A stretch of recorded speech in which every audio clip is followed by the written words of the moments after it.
G'day, Steve here from Fortress Learning. In this bite-sized tutorial, I'm going to discuss why it's important to include a balance of both theory and practice when delivering vocational training to ensure that you provide the best possible effective learning experience. The very nature of vocational education and training is about providing pathways to employment and career progression through the attainment of practical skills and knowledge.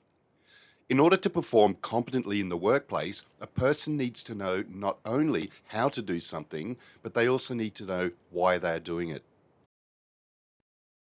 Let's start by taking a look at the theoretical knowledge.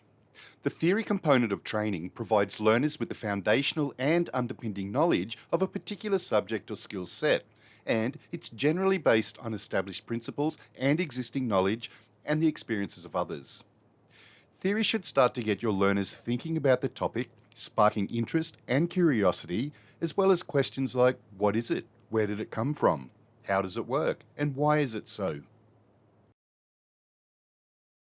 All that chalk and talk theory may certainly provide an insight into where something has come from, how it works, and what its purpose is.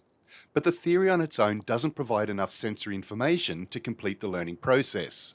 For example, presenting a theory class that informs learners about hammers and how they're used to drive a nail into a piece of timber may successfully convey the background and purpose of the hammer and the required process for using it, but it fails to provide a real-world connection for the learner between the knowledge and the actual physical task itself.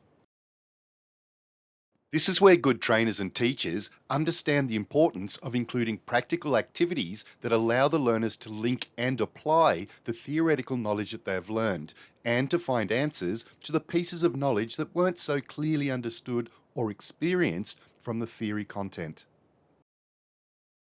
The inclusion of practical activities in the training not only supports the theory, but in turn, the theory supports the understanding of the practical skills.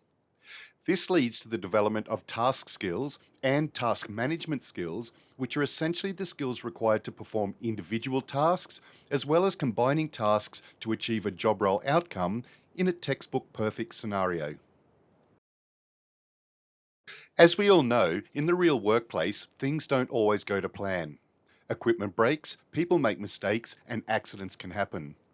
There's an infinite number of scenarios that could potentially affect regular job routines. Textbooks and theory cannot predict what these irregularities will be, and they can only be learned and prepared for through practice involving trial and error. Now, this allows for the development of contingency management skills and job role environment skills, which are the skills required to deal with irregularities, as well as applying the learned skills and knowledge in a real workplace environment. These task skills, task management skills, contingency management skills, and job role environment skills are collectively known as the dimensions of competency. Together they provide a pathway for the development of skills and knowledge that is essential for competent performance in the workplace. I think it's clear to say that these skills cannot be achieved without a balance of both theory and practice. Thanks for watching, and if a career as a trainer in vocational education is something you're interested in, contact Fortress Learning to see just how you can get started.